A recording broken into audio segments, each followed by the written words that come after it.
Good morning. Today we shall discuss some important concepts related to Indian financial system. It is of Unit 3 of Indian finance system for become 4th semester. In this session, I have an intention to explain you the concept of capital market, the types of capital markets, and the various methods to raise capital in the primary market. ಎಲ್ಲ ವಿದ್ಯಾರ್ಥಿಗಳಿಗೆ ಸ್ವಾಗತ. ನಾನು ಇಂದಿನ ಈ ಚಿಕ್ಕ ವಿಡಿಯೋದಲ್ಲಿ Indian financial ಸಿಸ್ಟಮ್ಗೆ ಸಂಬಂಧಪಟ್ಟಿರುವಂತಹ ಕೆಲವು ಮಹತ್ವದ ಪರಿಕಲ್ಪನೆಗಳನ್ನು ವಿವರಿಸಲಿದ್ದೇನೆ. Let us start.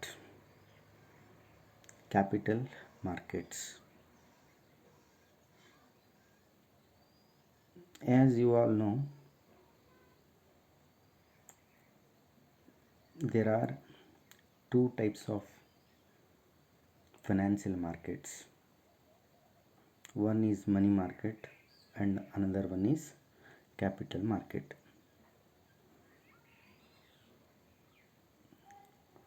ನಿಮಗೆಲ್ಲ ಗೊತ್ತಿರುವ ಹಾಗೆ ಹಣಕಾಸಿನ ಮಾರುಕಟ್ಟೆಗಳಲ್ಲಿ ಎರಡು ವಿಧ: ಹಣದ ಪೇಟೆ ಮತ್ತು ಬಂಡವಾಳ ಪೇಟೆ ಅಥವಾ ಬಂಡವಾಳದ ಮಾರುಕಟ್ಟೆ. ಇನ್ನೂ ಕೆಲವೊಮ್ಮೆ ಮೂರು ವಿಧಗಳು ಅಂತ ಹೇಳಿ capital markets, money markets and foreign exchange market ಅಂತಲೂ ಸಹ ಹೇಳ್ತಾರೆ. ಆದರೆ ಪ್ರಮುಖವಾಗಿ ಹಣದ ಮಾರುಕಟ್ಟೆ ಮತ್ತು ಬಂಡವಾಳದ ಮಾರುಕಟ್ಟೆಗಳು ಒಂದು ದೇಶದ ಹಣಕಾಸಿನ ಮಾರುಕಟ್ಟೆಗಳ ಎರಡು ಅಂಗಗಳಾಗಿರುತ್ತವೆ. ನಾವು ಹಿಂದಿನ ಅಧ್ಯಾಯದಲ್ಲಿ ಮನಿ ಮಾರ್ಕೆಟ್ ಬಗ್ಗೆ, ಮನಿ ಮಾರ್ಕೆಟ್ನ ಕಾಂಪೊನೆಂಟ್ಸ್ ಬಗ್ಗೆ, ಮನಿ ಮಾರ್ಕೆಟ್ನ ಇನ್ಸ್ಟ್ರೂಮೆಂಟ್ಸ್ ಬಗ್ಗೆ ಕಲಿತಿದ್ದಾಗಿದೆ. ಈ ಒಂದು ಪ್ರಯತ್ನದಲ್ಲಿ ನಾವು ಬಂಡವಾಳದ ಮಾರುಕಟ್ಟೆಯ ಕೆಲವು ಮಹತ್ವದ ಅಂಶಗಳನ್ನು ತಿಳಿದುಕೊಳ್ಳುವಂತಹ ಪ್ರಯತ್ನ ಮಾಡೋಣ. Capital market is A organised mechanism where individual investors transfer their savings to industrialists in the form of capital.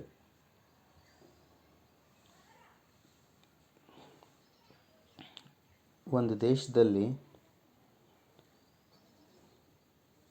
ಇರುವಂತಹ ಉದ್ಯಮಿಗಳಿಗೆ ಅಗತ್ಯ ಇರುವಂತಹ ಬಂಡವಾಳವನ್ನು ಸಾರ್ವಜನಿಕರು ತಮ್ಮ ಉಳಿತಾಯಗಳ ಮೂಲಕ ಒದಗಿಸುವಂತಹ ಅಥವಾ ಸಾರ್ವಜನಿಕರ ವೈಯಕ್ತಿಕ ಉಳಿತಾಯಗಳನ್ನು ಬಂಡವಾಳವಾಗಿ ಪರಿವರ್ತಿಸುವಂತಹ ಒಂದು ಸಂಘಟಿತ ವ್ಯವಸ್ಥೆಗೆ, ಒಂದು ಸಂಘಟಿತ ಪ್ರಕ್ರಿಯೆಗೆ ನಾವು ಬಂಡವಾಳದ ಮಾರುಕಟ್ಟೆ ಎಂದು ಹೇಳಬಹುದು. Capital market is A market for long term funds, just as money market for short term funds. ಹೇಗೆ ಮನಿ ಮಾರ್ಕೆಟ್ ಅಲ್ಪಾವಧಿ ಹಣಕಾಸನ್ನು ಪಡೆಯಲು ಮತ್ತು ಅಲ್ಪಾವಧಿಗಾಗಿ ಹಣವನ್ನು ಹೂಡಿಕೆ ಮಾಡಲು ಇದೆಯೋ, ಹಾಗೆ ಬಂಡವಾಳ ಮಾರುಕಟ್ಟೆಯು ದೀರ್ಘಾವಧಿಯ ಮತ್ತು ಮಧ್ಯಮ ಅವಧಿಯ ಬಂಡವಾಳದ ಅವಶ್ಯಕತೆಯನ್ನು ಪಡೆಯಲು ಮತ್ತು ಬಂಡವಾಳವನ್ನು ಹೂಡಿಕೆ ಮಾಡಲು ಇರುವಂತಹ ಒಂದು ಮಾರುಕಟ್ಟೆಯ ವ್ಯವಸ್ಥೆ ಆಗಿರುತ್ತದೆ. Capital market refers to all facilities and the institutional arrangement for long term and medium term funds. Capital market is market where buyers and sellers engage in a trade of medium and long term financial securities like shares, bonds, government securities, debentures etcetera. ಯಾವೊಂದು ಹಣಕಾಸಿನ ಮಾರುಕಟ್ಟೆ ವ್ಯವಸ್ಥೆಯಲ್ಲಿ ಬಂಡವಾಳ ಪತ್ರಗಳಲ್ಲಿ ಹೂಡಿಕೆ ಮಾಡೋರು ಅಂದರೆ ಬಂಡವಾಳ ಪತ್ರಗಳ ಮಾರಾಟಗಾರರು ಮತ್ತು ಬಂಡವಾಳ ಪತ್ರಗಳನ್ನು ಖರೀದಿ ಮಾಡುವಂಥವರು ದೀರ್ಘಾವಧಿ ಮತ್ತು ಮಧ್ಯಮಾವಧಿ ಬಂಡವಾಳ ಪತ್ರಗಳ ಮಾರಾಟ ಅಥವಾ ಖರೀದಿ ಅಥವಾ ವಿನಿಮಯದಲ್ಲಿ ತೊಡಗಿರ್ತಾರೆ. ಅಂತಹ ಒಂದು ಹಣಕಾಸಿನ ಮಾರುಕಟ್ಟೆ ವ್ಯವಸ್ಥೆಗೂ ನಾವು ಕ್ಯಾಪಿಟಲ್ ಮಾರ್ಕೆಟ್ ಅಂತ ಕರೆದ್ರೆ ತಪ್ಪೇನಿಲ್ಲ. ನಮಗೆ ಮಹತ್ವವಾಗಿ ಗೊತ್ತಿರಬೇಕಾದಂಥ ಅಂಶ, capital market is A financial market for long term financial instrument. Capital market is A market for long term financial investments. It is the market for long term financial need. ಅಂದರೆ ದೀರ್ಘಾವಧಿಗೆ ಹಣಕಾಸು ಬೇಕಾದವರು ಅಗತ್ಯ ಬಂಡವಾಳವನ್ನು ಪಡೀಲಿಕ್ಕೆ ಇರುವಂತಹ ಮಾರುಕಟ್ಟೆ ಬಂಡವಾಳದ ಮಾರುಕಟ್ಟೆ. ದೀರ್ಘಾವಧಿಗೆ ಹೂಡಿಕೆ ಮಾಡಬೇಕೆಂಬ ವ್ಯಕ್ತಿಗಳು ತಮ್ಮ ಹೂಡಿಕೆಗಾಗಿ ತಮ್ಮ ಹೂಡಿಕೆಗಾಗಿ ಅನುಸರಿಸಬೇಕಾದ ಒಂದು ಪ್ರಕ್ರಿಯೆ, ಅದು ಬಂಡವಾಳದ ಮಾರುಕಟ್ಟೆ.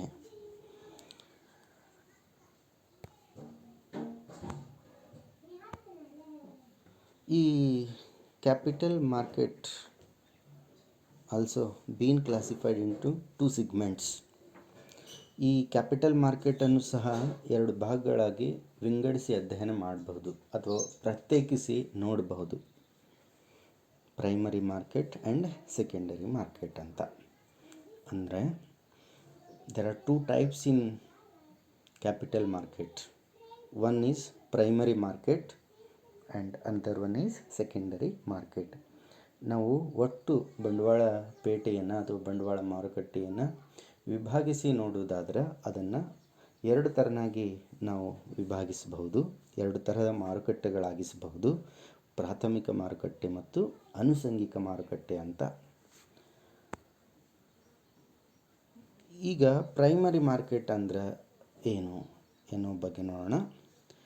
Primary market is also referred as new issue market. New issue market, in short NIM, NIM, new issue market. It is a part of capital market where securities are created. ಬಂಡವಾಳ ಮಾರುಕಟ್ಟೆಯ ಯಾವ ಒಂದು ವ್ಯವಸ್ಥೆಯೊಳಗೆ ಮಾರುಕಟ್ಟೆಗೆ ಹೊಸದಾಗಿ ಬಂಡವಾಳ ಪತ್ರಗಳು ಅಂದರೆ ಸೆಕ್ಯೂರಿಟಿಗಳು ಅಂದರೆ ಷೇರುಗಳು, ಡಿಬೆಂಚರ್ಸ್ಗಳು, ಬಾಂಡುಗಳು, ಸರ್ಕಾರಿ ಬಂಡವಾಳ ಪತ್ರಗಳು ಪರಿಚಯ ಆಗ್ತವೆ. ಎಲ್ಲಿ ಈ ಬಂಡವಾಳ ಪತ್ರಗಳ ಸೃಷ್ಟಿ ಆಗ್ತದಲ್ಲ ಅಂತಹ ಮಾರುಕಟ್ಟೆಗೆ ನಾವು ಪ್ರೈಮರಿ ಮಾರ್ಕೆಟ್ ಅಂತ ಹೇಳಬಹುದು. In this market the firm cell or issue or float new stocks, new shares, new bonds to the public for the first time. ಪ್ರಥಮ ಬಾರಿಗೆ ಸಂಸ್ಥೆಯೊಂದು ಸಾರ್ವಜನಿಕರಿಗೆ ಸೆಕ್ಯೂರಿಟಿಗಳನ್ನು ಇಶ್ಯೂ ಮಾಡುವ ಅಂದರೆ ನೀಡುವ, ಮಾರುವ ಒದಗಿಸಿ ಅಗತ್ಯ ಬಂಡವಾಳವನ್ನು ಸಂಗ್ರಹಿಸುವ ಒಂದು ಬಂಡವಾಳ ಮಾರುಕಟ್ಟೆಯ ಭಾಗಕ್ಕೆ ನಾವು ಪ್ರಾಥಮಿಕ ಹಣಕಾಸಿನ ಮಾರುಕಟ್ಟೆ, ಪ್ರಾಥಮಿಕ ಬಂಡವಾಳ ಮಾರುಕಟ್ಟೆ ಅಂತ ಹೇಳಬಹುದು. It acts as the linkage between the investor and the company. ಅಂದರೆ ಹೂಡಿಕೆ ಮಾಡುವಂತಹ ವ್ಯಕ್ತಿ ಅಥವಾ ವ್ಯಕ್ತಿಗಳ ಗುಂಪು ಅಥವಾ ಸಂಸ್ಥೆ ಮತ್ತು ಬಂಡವಾಳದ ಅಗತ್ಯ ಇರುವಂತಹ ಸಂಸ್ಥೆಗಳ ನಡುವೆ ಕೊಂಡಿಯಾಗಿ ಪ್ರೈಮರಿ ಮಾರ್ಕೆಟ್ ಕೆಲಸ ಮಾಡುತ್ತೆ. ಅಂದರೆ primary market is doing are playing the role of middlemen between individual investors and the corporations who need long-term capital.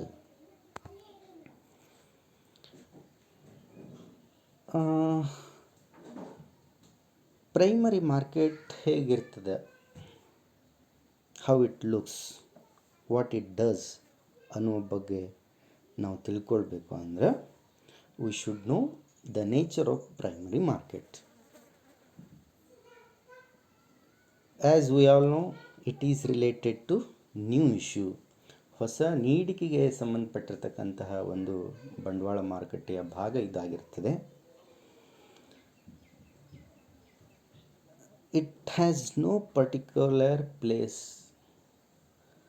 ನಾವು ಈ ವಸ್ತುಗಳ ಮಾರುಕಟ್ಟೆಗಳನ್ನು ನೋಡಿದರೆ, ಅಂದರೆ ಬಂಗಾರದ ಮಾರುಕಟ್ಟೆ ಸರಾಫ್ ಬಜಾರ್ ಅಂತ ಇರುತ್ತೆ, ವೆಜಿಟೇಬಲ್ಸ್ಗೆ ಮಾರ್ಕೆಟ್ ಅಂತ ಒಂದು ಮಾರುಕಟ್ಟೆಗೆ ಒಂದು ನಿರ್ದಿಷ್ಟ ಸ್ಥಳ ಅಂತ ಇರುತ್ತೆ, ಫಿಶ್ ಮಾರ್ಕೆಟ್ ಅಂತ ಇರುತ್ತೆ.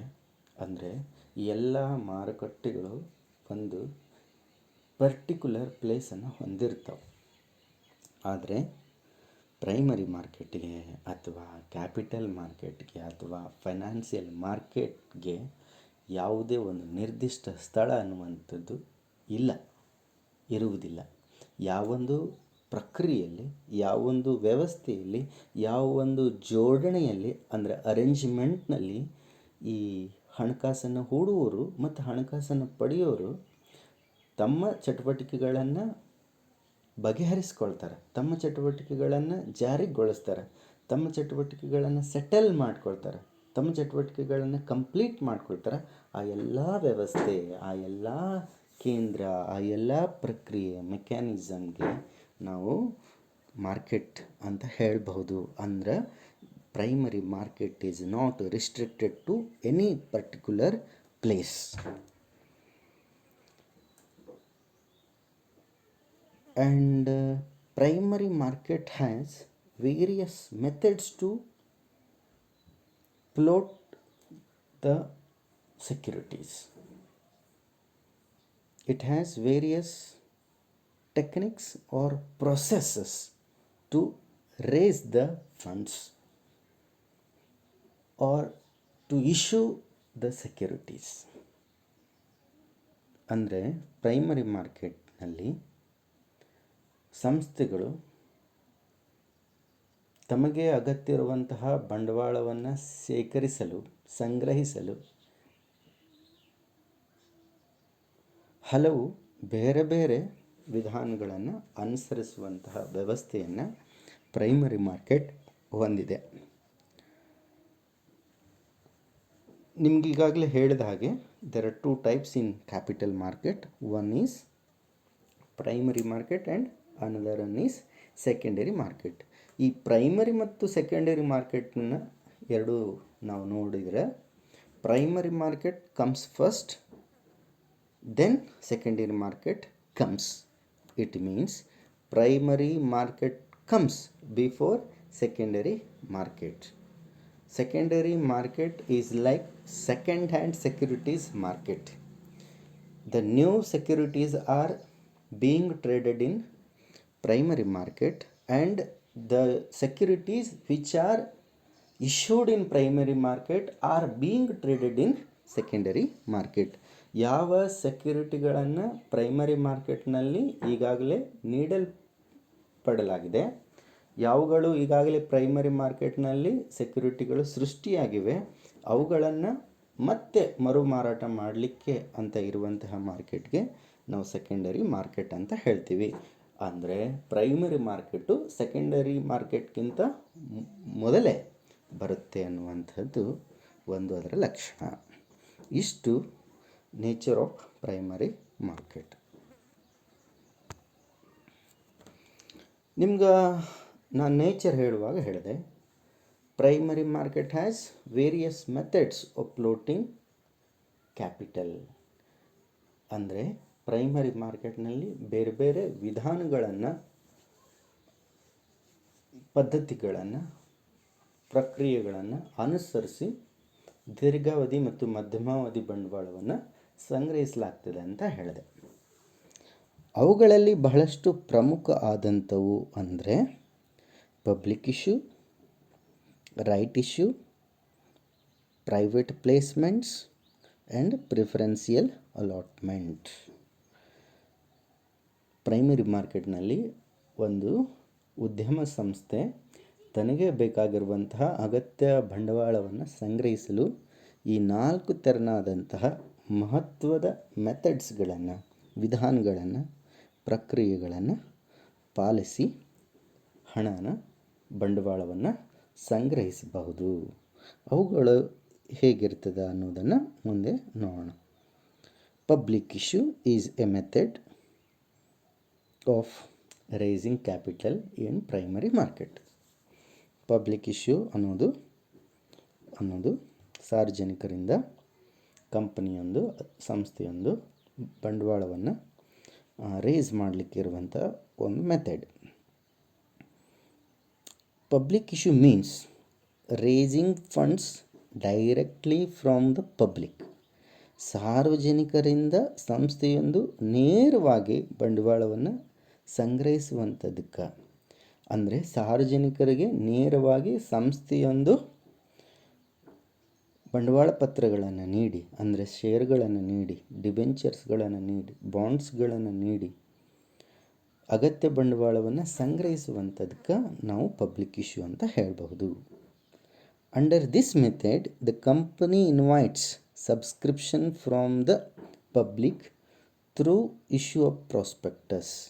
ಈ ವಿಧಾನದಲ್ಲಿ ಯಾವ ಸಂಸ್ಥೆಗೆ ಹಣಕಾಸು ಬೇಕು, ಬಂಡವಾಳ ಬೇಕು, ಅದು ಪ್ರಾಸ್ಪೆಕ್ಟಸ್ ಎಂಬ ಡಾಕ್ಯುಮೆಂಟನ್ನು ತಯಾರಿಸಿ ಅದನ್ನು ಹಲವು ಮಾಧ್ಯಮಗಳ ಮೂಲಕ, ಮೀಡಿಯಾಗಳ ಮೂಲಕ ಸಾರ್ವಜನಿಕರಿಗೆ ತಲುಪುವಂತೆ ಮಾಡಿ ಅದರೊಳಗೆ ಕಂಪನಿಗೆ ಅಗತ್ಯ ಬಂಡವಾಳವನ್ನು ಸೇಕರಿಸಲು ನಾವು ಬಂಡವಾಳ ಪತ್ರಗಳನ್ನು ಇಶ್ಯೂ ಮಾಡ್ತಾ ಇದ್ದೀವಿ, ಅವುಗಳಿಗೆ ನೀವು ಸಬ್ಸ್ಕ್ರೈಬ್ ಮಾಡಿರಿ, ಅವುಗಳನ್ನು ಖರೀದಿಸ್ರಿ ಅಂತ ರಿಕ್ವೆಸ್ಟ್ ಮಾಡಿಕೊಳ್ತದೆ, ಆಫರ್ ಮಾಡಿಕೊಳ್ತವು. ಅಂದರೆ ಅಡ್ವರ್ಟೈಸ್ಮೆಂಟ್ ಕೊಟ್ಟ ಹಾಗೆ ಅವುಗಳು ತಮ್ಮ ಪ್ರಾಸ್ಪೆಕ್ಟಸನ್ನು ತಯಾರಿಸಿ ಸಾರ್ವಜನಿಕರಲ್ಲಿ ಮನವಿ ಮಾಡಿಕೊಳ್ತವು, ಬಂಡವಾಳವನ್ನು ತೊಡಗಿಸಿ ಸೆಕ್ಯುರಿಟಿಗಳನ್ನು ಖರೀದಿಸಿ ಅಂತ ಹೇಳಿ. On the basis of offer in the prospectus, the investors apply for the number of securities they are willing to take.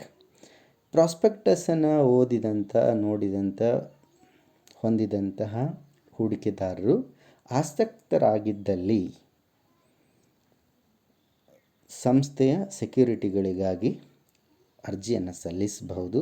ಅರ್ಜಿಯೊಳಗೆ ತಮಗೆಷ್ಟು ಪ್ರಮಾಣದ ಸೆಕ್ಯುರಿಟಿಗಳು ಬೇಕು ಎಂಬುದನ್ನು ಮೆನ್ಷನ್ ಮಾಡಿ ಅರ್ಜಿಯನ್ನು ಸಂಸ್ಥೆಗಳಿಗೆ ಸಲ್ಲಿಸಬಹುದು. In response to application for securities, the company makes the allotment for shares and debentures. When the investor apply for the securities, the company evaluates all the application. In response to the application from the investors, the company makes the allotment of shares and debentures. ಯಾರ್ಯಾರು apply ಮಾಡ್ಯಾರ ಅವರೆಲ್ಲ ಅಪ್ಲಿಕೇಶನ್ಸನ್ನು ನೋಡಿ ಅವುಗಳನ್ನು ಸರಿಯಾಗಿ evaluate ಮಾಡಿ ಯಾರ್ಯಾರು ಅರ್ಹರಿದ್ದಾರೆ, ಯಾರ್ಯಾರು eligible ಇದ್ದಾರೆ, ಅವ್ರಿಗೆ ಎಲಿಜಿಬಲ್ ಪ್ರಮಾಣದಷ್ಟು ಸೆಕ್ಯುರಿಟಿಗಳನ್ನು ಅಲಾಟ್ಮೆಂಟ್ ಮಾಡುವಂತಹ ಕೆಲಸನ ಕಂಪ್ನಿಗಳು ಮಾಡಿ ಅವ್ರಿಗೆ ಸೆಕ್ಯುರಿಟಿಗಳನ್ನು ಅಲಾಟ್ ಮಾಡಿ ಬಂಡವಾಳವನ್ನು ಅವರಿಂದ ಸಂಗ್ರಹಿಸುತ್ತಾರೆ. ಇದು ಪಬ್ಲಿಕ್ ಇಶ್ಯೂ ಮೂಲಕ ಸಂಸ್ಥೆಯೊಂದು ಬಂಡವಾಳವನ್ನು ಸಂಗ್ರಹಿಸುವಂತಹ ವಿಧಾನ. This is the method ವೇರಿನ್ A company raises funds required to it from public issue method. Again, there are two types in public issue. One is initial public issue, which is very popularly known as IPO, and another one is follow on public offering, FPO.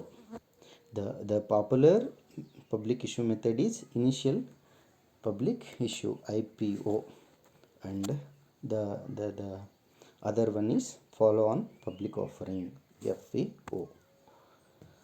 IPO, this is an offering of either a fresh issue of securities or an offer for sale of existing securities, or both by an unlisted company for the first time in its life to the public.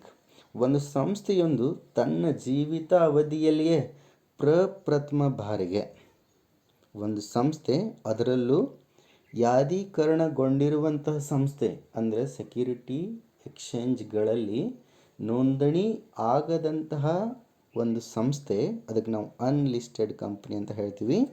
ಅಂತಹ ಸಂಸ್ಥೆ ತನ್ನ ಜೀವಿತಾವಧಿಯಲ್ಲಿಯೇ ಪ್ರಪ್ರಥಮ ಬಾರಿಗೆ ಸಾರ್ವಜನಿಕರಿಗೆ ಹೊಸ ಅಥವಾ ಈಗಾಗಲೇ ತನ್ನ ಬಳಿ ಇರುವಂತಹ ಸೆಕ್ಯುರಿಟಿಗಳನ್ನು ಸಾರ್ವಜನಿಕರಿಗೆ ನೀಡುವಂತಹ ಪ್ರಕ್ರಿಯೆಗೆ ನಾವು IPO ಅಂತ ಕರಿತೀವಿ. ಇನಿಷಿಯಲ್ ಪಬ್ಲಿಕ್ ಆಫರ್ ಅಥವಾ ಆಫರಿಂಗ್ ಅಂತ ಕರಿತೀವಿ. It is a method of raising securities in which a company sells shares to the general public for the first time. ಸಾರ್ವಜನಿಕರಿಗೆ ಇವರು ಅಂತಿಲ್ಲ, ಯಾರು ಬೇಕಾದರೂ ಸಾರ್ವಜನಿಕರಿಗೂ ಈ ಸೆಕ್ಯೂರಿಟಿಗಳನ್ನು ಪಡೀಲಿಕ್ಕೆ ಅವಕಾಶ ಇರುತ್ತದೆ. ಇಂತಹ ಸಾರ್ವಜನಿಕರಿಗೆ ಸಂಸ್ಥೆಯೊಂದು ಫಸ್ಟ್ ಟೈಮ್ ಸೆಕ್ಯೂರಿಟಿಗಳನ್ನು ಇಶ್ಯೂ ಮಾಡ್ತಿದ್ರೆ ಆ ಪ್ರೊಸೆಸ್ಗೆ ನಾವು IPO ಅಂತ ಕರಿತೀವಿ. ಫಾಲೋ ಆನ್ ಪಬ್ಲಿಕ್ ಆಫರಿಂಗ್ ಅಂದ್ರೆ ಈಗಾಗಲೇ ಒಂದು ಸಲ ಸೆಕ್ಯೂರಿಟಿಗಳನ್ನು ಇಶ್ಯೂ ಮಾಡ್ತು, ಅದಕ್ಕೆ IPO ಅಂತ ಹೇಳಿದ್ವಿ. ಒಂದು ಸಲ IPO ಆಗಿರುವಂತಹ ಸಂಸ್ಥೆ ಮತ್ತೊಮ್ಮೆ ತನಗೆ ಎಡಿಷ್ನಲ್ ಕ್ಯಾಪಿಟಲ್ ಏನಾದರೂ ಬೇಕಾದರೆ ಎಡಿಷ್ನಲ್ ಸೆಕ್ಯೂರಿಟಿಗಳನ್ನು ಪಬ್ಲಿಕ್ಕಿಗೆ ಇಶ್ಯೂ ಮಾಡ್ತದೆ. ಅಂತಹ ಇಶ್ಯೂ ಪ್ರೊಸೆಸ್ಗೆ ನಾವು FPO ಅಥವಾ ಫಾಲೋ ಆನ್ ಪಬ್ಲಿಕ್ ಆಫರಿಂಗ್ ಅಂತ ಕರಿತೀವಿ. FPO is the issuance of shares to investor by a company listed on a stock exchange. Stock ಎಕ್ಸ್ಚೇಂಜ್ನಲ್ಲಿ ಈಗಾಗಲೇ ಯಾದೀಕರಣಗೊಂಡಿರ್ತಕ್ಕಂತಹ ಸಂಸ್ಥೆ ತನಗೆ ಹೆಚ್ಚಿನ ಪ್ರಮಾಣದ ಬಂಡವಾಳ ಬೇಕಾದ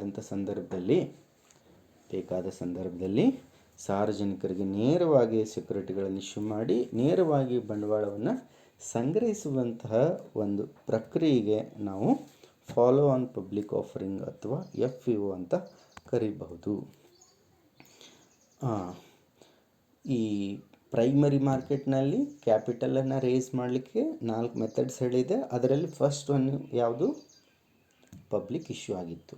ಈಗ ಎರಡನೇದು ಯಾವುದು ಅಂದ್ರೆ right issue. Right issue is an invitation to existing shareholders to purchase additional new shares in the company. This type of issue gives existing shareholders securities called rights. ಒಂದು ಸಂಸ್ಥೆ ಈಗಾಗಲೇ ಸೆಕ್ಯೂರಿಟಿಗಳನ್ನು ಇಶ್ಯೂ ಮಾಡಿದೆ, ಸಾರ್ವಜನಿಕರು ಆ ಸೆಕ್ಯೂರಿಟಿಗಳನ್ನು ಖರೀದಿಸಿದ್ದಾರೆ, ಅವರಿಗೆ ನಾವು ಶೇರ್ ಹೋಲ್ಡರ್ಸ್ ಅಂತ ಕರಿತೀವಿ. ಅದಾದ ಬಳಿಕ ಸಂಸ್ಥೆಗೆ ಹೆಚ್ಚುವರಿ ಬಂಡವಾಳದ ಅವಶ್ಯಕತೆ ಬಿದ್ದಾಗ ಹೊಸ ಷೇರುಗಳನ್ನು ಸೃಷ್ಟಿಸಿ ಸಾರ್ವಜನಿಕರಿಗೆ ಅವುಗಳನ್ನು ನೀಡಿ ಬಂಡವಾಳ ಸಂಗ್ರಹಿಸುವ ಬದಲು ಈಗ ಆಲ್ರೆಡಿ ಸಂಸ್ಥೆಯ ಷೇರುದಾರರ ಆಗಿರುವಂಥವರಿಗೆ ಅಂತಹ ಷೇರುಗಳನ್ನು ಖರೀದಿಸಲಿಕ್ಕೆ ಅವಕಾಶ ಕೊಡುವಂತಹ ಒಂದು ವಿಧಾನಕ್ಕೆ ನಾವು ರೈಟ್ ಇಶ್ಯೂ ಮೆಥಡ್ ಅಂತ ಕರಿತೀವಿ. ರೈಟ್ ಇಶ್ಯೂ ಮೆಥಡ್ ಅಂತಂದರೆ issuing of securities to the existing share holders of the company.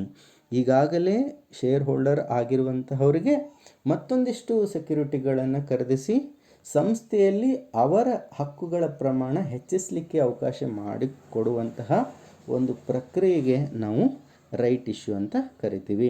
ಮೊದಲ ಬಾರಿಗೆ ಎಕ್ಸ್ ಎಂಬ ವ್ಯಕ್ತಿ 10 ಷೇರುಗಳನ್ನು ಒಂದು ಸಂಸ್ಥೆಯಲ್ಲಿ ಖರೀದಿಸ್ತಿರ್ತಾನೆ.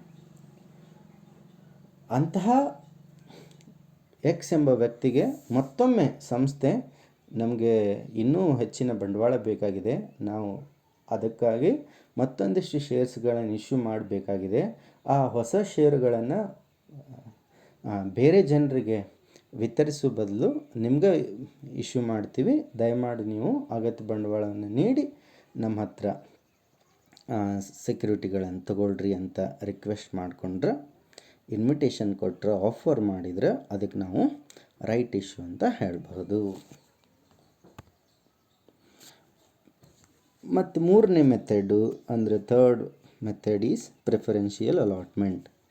When a listed company issues shares to a few individuals at a price that may or may not be related to the market price, it is termed as preferential allotment. ಸೆಕ್ಯೂರಿಟಿಗಳನ್ನು general ಪಬ್ಲಿಕ್ಗೆ ಸಾರ್ವಜನಿಕವಾಗಿ ನೀಡಿದರೆ ಅದು public issue ಆಗ್ತದೆ. ಹೀಗೆ ಎಲ್ಲ ಸಾರ್ವಜನಿಕರಿಗೆ ಮುಕ್ತ ಅವಕಾಶವನ್ನು ನೀಡಿ ಸೆಕ್ಯೂರಿಟಿಗಳನ್ನು ಇಶ್ಯೂ ಮಾಡಿ ಬಂಡವಾಳ ಸಂಗ್ರಹಿಸುವ ಬದಲು ಕೆಲವು ಆಯ್ದ ಇಂಡಿವಿಜುವಲ್ಸ್ ಅಥವಾ ಇನ್ಸ್ಟಿಟ್ಯೂಷನ್ಸ್ಗೆ ಆದ್ಯತೆಯ ಮೇರೆಗೆ ಸೆಕ್ಯೂರಿಟಿಗಳನ್ನು ಇಶ್ಯೂ ಮಾಡಿ ಬಂಡವಾಳವನ್ನು ಸಂಗ್ರಹಿಸುವಂತಹ ವಿಧಾನ, ಈ ವಿಧಾನಕ್ಕೆ ನಾವು ಪ್ರಿಫರೆನ್ಷಿಯಲ್ ಅಲಾಟ್ಮೆಂಟ್ ಅಂತ ಹೇಳ್ತೀವಿ. ಅಂದರೆ ಸೆಕ್ಯೂರಿಟಿಗಳನ್ನು ಸಾರ್ವಜನಿಕರಿಗೆ ನೇರವಾಗಿ ವಿತರಿಸದೆ ಆಯ್ದ ದೊಡ್ಡ ಶ್ರೀಮಂತರಿಗೆ, ದೊಡ್ಡ ದೊಡ್ಡ ಹಣಕಾಸಿನ ಸಂಸ್ಥೆಗಳಿಗೆ, ಕಂಪನಿಯ ಹಿತೈಷಿಗಳಿಗೆ ಆದ್ಯತೆಯ ಮೇರೆಗೆ ಮಾರ್ಕೆಟ್ನಲ್ಲಿ ಚಾಲ್ತಿ ಇರುವಂತಹ ದರಗಳಿಗೆ ಸಂಬಂಧಪಡದಂತೆ ನಾವು ಸೆಕ್ಯೂರಿಟಿಗಳನ್ನು ಇಶ್ಯೂ ಮಾಡುವಂತಿದ್ರೆ ಅದಕ್ಕೆ ಪ್ರಿಫರೆನ್ಷಿಯಲ್ ಅಲಾಟ್ಮೆಂಟ್ ಅಂತ ಹೇಳ್ತೀವಿ. ಅಂದರೆ ಪ್ರಾಸ್ಪೆಕ್ಟಸನ್ನು ರೆಡಿ ಮಾಡಿ ಅದನ್ನು ಸಾರ್ವಜನಿಕರಿಗೆ ಸಪ್ಲೈ ಮಾಡಿ ಅವರಿಂದ ಅರ್ಜಿಯನ್ನು ಸಂಗ್ರಹಿಸಿ ಆಮೇಲೆ ಸೆಕ್ಯೂರಿಟಿಗಳನ್ನು ಅಲಾಟ್ ಮಾಡಿ ಬಂಡವಾಳ ಸಂಗ್ರಹಿಸುವ ಬದಲು ಸಂಸ್ಥೆ ತನಗೆ ಬೇಕಾಗಿರ್ತಕ್ಕಂತಹ ವ್ಯಕ್ತಿಗಳು ಅಥವಾ ಸಂಸ್ಥೆಗಳಿಗೆ ಪ್ರಿಫರೆನ್ಷಿಯಲಿ ಸೆಕ್ಯೂರಿಟಿಗಳನ್ನು ಅಲಾಟ್ ಮಾಡಿ ಬಂಡವಾಳವನ್ನು ಸಂಗ್ರಹಿಸುವಂತಹ ಮೆಥಡ್ ಇದೆ ಪ್ರೈಮರಿ ಮಾರ್ಕೆಟ್ನಲ್ಲಿ. ಆ ಮೆಥಡ್ಗೆ ನಾವು ಪ್ರಿಫರೆನ್ಷಿಯಲ್ ಅಲಾಟ್ಮೆಂಟ್ ಮೆಥಡ್ ಅಂತ ಕರಿತೀವಿ. ಆಮೇಲೆ ಪ್ರೈವೇಟ್ ಪ್ಲೇಸ್ಮೆಂಟ್ ಅನ್ನುವಂಥದ್ದು. A private placement is a sale of stock, shares or bonds to pre-selected investors and institutions rather than the open market.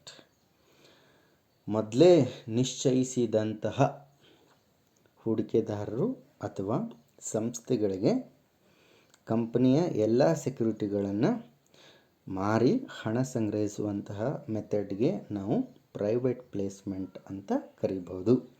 Investors invited to participate in private placement programs include.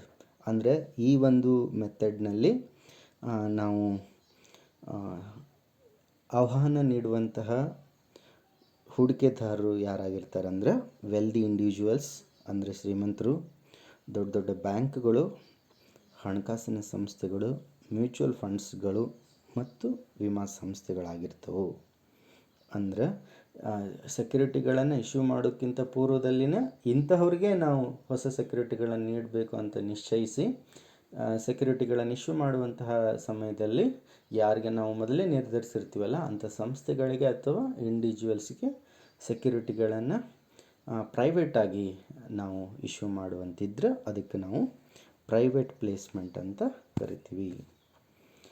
ಇದಿಷ್ಟು ಇವತ್ತಿನ ಈ ಚಿಕ್ಕ ಪ್ರಯತ್ನ. Thank you for watching. Stay home, stay safe. Bye bye.